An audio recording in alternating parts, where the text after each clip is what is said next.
मृत्यु का संवाद। भारतवर्ष में प्राचीन काल में अश्वपति नाम के राजा हुए। उनकी पुत्री का नाम सावित्री था। उसने साल्व देश के राजा द्वितसेन के पुत्र सत्यवान को अपने पति के रूप में चुना। बाद में पंडितों द्वारा पता चला कि सत्यवान की उम्र बहुत कम है, वह 1 साल से अधिक जीवित नहीं रहेगा। पिता बेटी के भविष्य को लेकर चिंतित हो गए। उन्होंने पुत्री को बहुत समझाया, लेकिन सावित्री के हठ के आगे उन्हें झुकना पड़ा। सावित्री और सत्यवान का विवाह हो गया। उनका वैवाहिक जीवन बहुत सुखी था। वो सास, ससुर और पति की सेवा में जुट गई।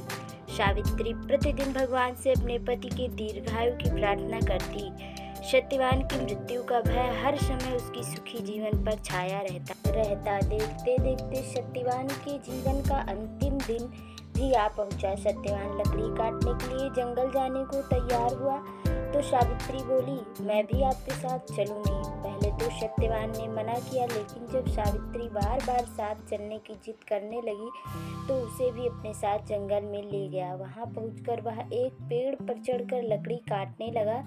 कुल्हाड़ी चलाते चलाते अचानक सत्यवान ने अपना सिर थाम लिया। उसे चक्कर सा आने लगा। वह पेड़ से उतरकर पत्नी के निकट आया।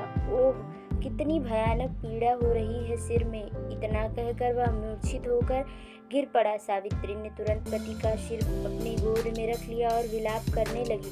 तभी उसके सामने एक काली छाया प्रकट होकर झुकी और उसका बड़ा सा हाथ क्षण भर के लिए सत्यवान के शरीर पर आया। सावित्री ने सिर उठाकर देखा, तभी छाया उससे दूर जाने लगी। रुकिए, मैं आपसे कुछ कहना चाहती हूँ, सावित्री ने कहा।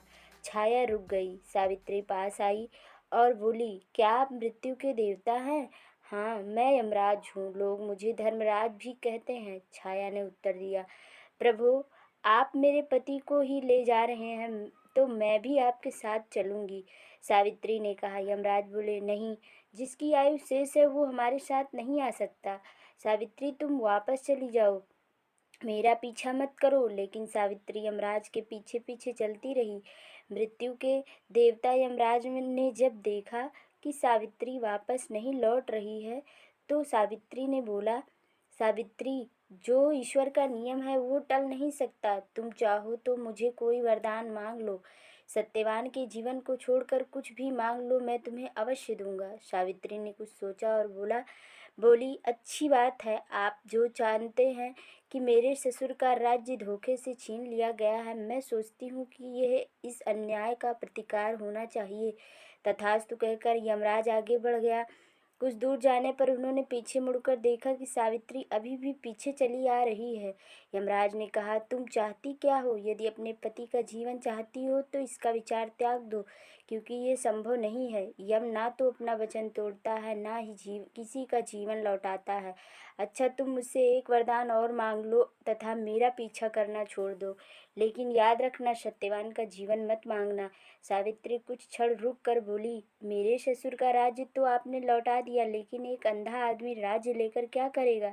यमराज मुस्कुराकर बोले, तुम्हारे ससुर की आंखें बिल्कुल ठीक हो जाएगी। यह कहकर यमराज चलने लगे। सावित्री ने कहा, प्रभु, आप अपने पिता और ससुर के राज्यों की उत्तराधिकारी मैं ही हूँ। मैं सोच रही हूँ कि मेरे बाद इन राज्यों का कोई शासक नहीं होगा। मेरे पिता और ससुर के वंश का क्या होगा? मेरी मृत्यु के बाद कितनी अराजकता फैलेगी। संबंधियों में युद्ध होने लगेगा, सड़कों पर रक्त की नदियाँ बहेगी, नगर उजड़ जाएंगे, फसल और घर में दिए जलाने वाला कोई ना होगा। रुको, यम ने उसे रोक कर कहा, ऐसा नहीं होगा। मैं तुम्हें वरदान देता हूँ, तुम्हारे 100 पुत्र होंगे और वे दोनों वंशों को चलाएंगे। यमराज इतना कहकर ताकि सावित्री का चेहरा खुशी से चमकने लगा। उनकी आंखों में आंसू गायब हो गए। उसने कहा, प्रभु, आज आपको मेरे कारण आपकी परंपरा तोड़नी होगी। कौन सी परंपरा? यमराज ने पूछा। सावित्री बोली, यही कि आप किसी का जीवन नहीं लौटाते। आपने मुझसे 100 पुत्रों का वरदान तो दे दिया, लेकिन मेरे पति को अपने साथ लिए जा रहे हैं। पति के बिना पुत्र कैसे होंगे? यमराज चकित होकर सावित्री को देखने लगे।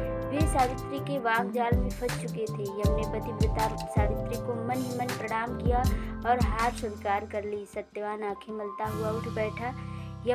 यमराज ने जो जो वरदान सावित्री को दिए थे सब पूरे हुए। सावित्री ने अपने दिव्य प्रेम और दृढ़ इच्छा शक्ति से असंभव को संभव बना दिया। कहानी अच्छी लगे तो लाइक शेयर और सब्सक्राइब करें। Thank you.